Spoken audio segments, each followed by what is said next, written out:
So let me begin by asking you why you focus on the work, particularly of women and particularly of women of color, that is uncounted, unvalued. What's that about, and why did that capture your interest? Thank you. It's a great question. So it captured my interest because I am a feminist economist, and feminist economists generally focus on gender disparities, either in the formal workplace or I think especially in the realm of the household. And so you talked about this process of uncounted work. Feminists take a look at the work that women disproportionately perform within the household, cooking and cleaning and laundry and caregiving services, which are very important, but also benefit other household members.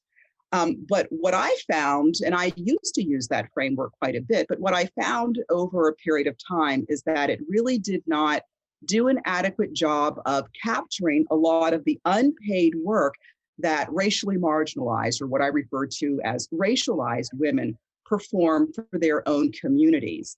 And so what I ended up doing is developing a framework that really it's an intersectional feminist political economy framework that puts the lived experiences of African American women at the center in our understanding of unpaid work. And I think about it in terms of African American women's understandings of womanhood and also of feminism. And so the key to that, to thinking about that, is the focus on lived experience is really important here. If we look at the lived experiences of white American women, for example, white American women's lived experience is not informed by racial oppression, generally not. And so the theories that they have developed about women's oppression are really tied to their experiences relative to men.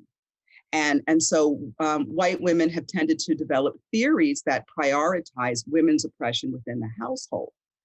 But that is really not the experience, the lived experience of African American women or other racialized women within the United States. Our experiences, our lived experiences, are informed by our membership in racially oppressed communities. It affects our identities as women and also a sense of shared responsibility that we have to a community. And so my argument then is that what it means to be a woman and our experience of gender oppression is not just about relations within a private household relative to men, but also it's based on factors that are external to the household. So I ended up developing this framework really that focuses on informal work that women are producing collectively. They are cooperatively producing unpaid work. So it's not channeled through a market. There's no buying and selling, and they are not paid for their services. And typically, when we think about these activities, we think about that as political and not so much economic. And my argument is that there is a lot of work, a lot of unpaid work that goes into all of those activities, and that we, as you said, we should count it, we should look at it and quantify it because it has enormous benefits to the community.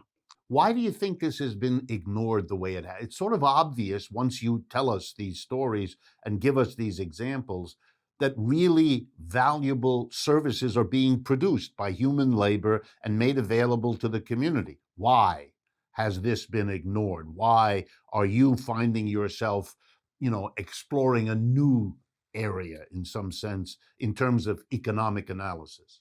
Yeah, I think that's the $1 million question, right? Because I think that it I think it's complicated. I think that on the one hand, that African American women who engage in these activities tend to think of it as services. But I think the other part of it is that there tends to be a devaluation of work that African American women perform for their own communities and for their own families. And so I think that that also is part of the reason why there has been an erasure of this work or that it's been unseen. Yeah, I think it fits into the very way that capitalism in this country has systematically, culturally devalued the working class, white and black, and this is a particular way to do that for the black community and so on.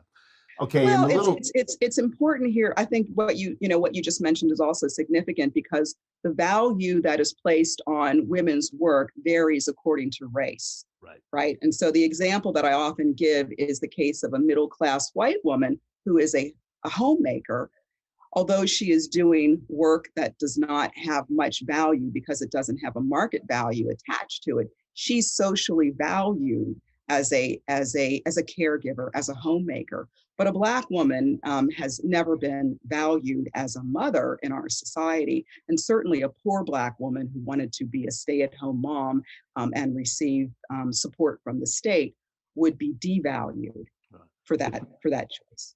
if not demonized socially as well. Absolutely.